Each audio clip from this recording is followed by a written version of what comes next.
అందరికీ వందనాలండి. ఎలా ఉన్నారు? బాగున్నారా? దేవుని యొక్క వాక్యం ద్వారా దేవుడు మనతో మాట్లాడుతున్నాడు అనమాట అండి. మెట్టుకు సహోదరుల ప్రభునందు ఆనందించమని చెప్పేసి దేవుడు తన పరిశుద్ధ లేఖనం ద్వారా చదివిస్తూ ఉన్నాడండి. మనం ఎప్పుడు ఆనందంగా ఉంటామండి. మనం అనుకున్న కార్యాలన్నీ జరిగిపోతూ ఉంటే హ్యాపీగా ఆనందంగా ఉంటామండి.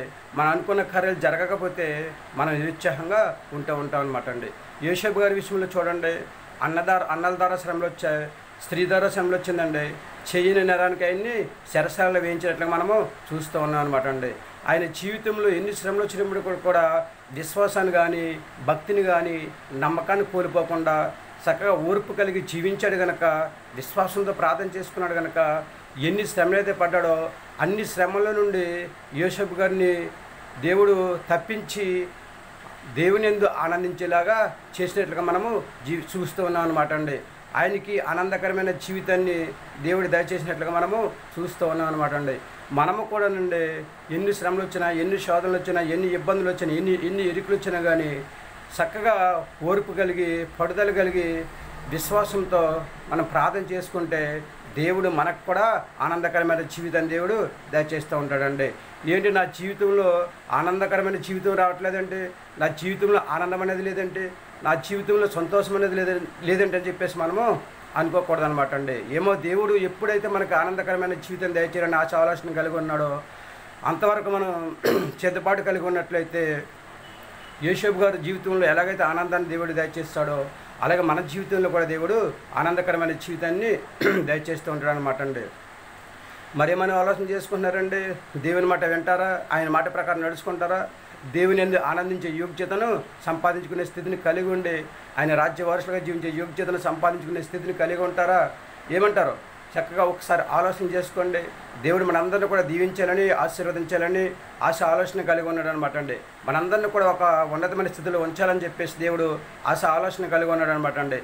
ఎవరైతే దేవుని మీద ఆధారపడి జీవిస్తారో వారందరినీ కూడా పూర్ణ శాంతికర్తలుగా చేస్తానని చెప్పేసి దేవుడు చెప్తూ ఉన్నాడు అనమాట అండి. మన దేవుడి మాట వింటే యోసేపు గారి యొక్క జీవితంలో చేసిన కార్యాన్ని మన జీవితంలో కూడా దేవుడు చేయగల సమర్థుడు అనమాట అండి. మరి ఎంతమంది అయితే దేవుని మాట విని ఆయన మాట ప్రకారం నడుచుకుని ఆనందంగా ఉండాలని చెప్పేసి ఆశ ఆలోచన కలిగి ఉన్నారండి? ఎంతమంది అయితే ప్రభునందు ఆనందించాలని చెప్పేసి ఎంతమంది అయితే ఆశ ఆలోచన కలిగి ఉన్నారండి? నేను దేవుని యందు ఆనందించాలని చెప్పేసి ఎంతమంది అయితే ఆశ ఆలోచన కలిగి ఉన్నారో వాళ్ళందరూ కూడా మోకరించినట్లయితే చిన్న ప్రార్థన చేద్దాం. మహాపరిశుద్ధుని పరలోకపు తండ్రి, బిడ్డలందరినీ కూడా దీవించండి, ఆశీర్వదించండి. ప్రతి ఒక్కరి జీవితంలో తండ్రి ప్రభా సూచక క్రియ చేసి ఆశ్చర్యకార్యాలు చేసి అందరూ ఆనందంగా ఉండే యోగ్యతను ప్రభా ప్రతి బిడ్డకిని దయచేయండి.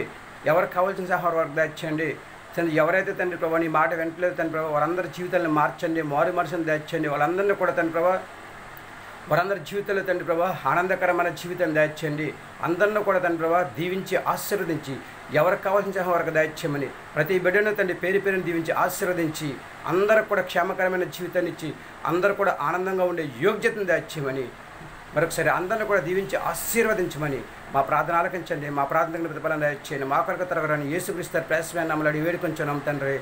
ఆమెన్. అందరికీ వందనాలండి. తిరగ దేవుని ఆశీర్వాదాలు మీకు తోడుగా ఉండను గాక. ఆమెన్. దేవుడు మిమ్మల్ని దీవించి ఆశీర్వదించిన గాక. ఆమెన్. వింటారా దేవుని మాట?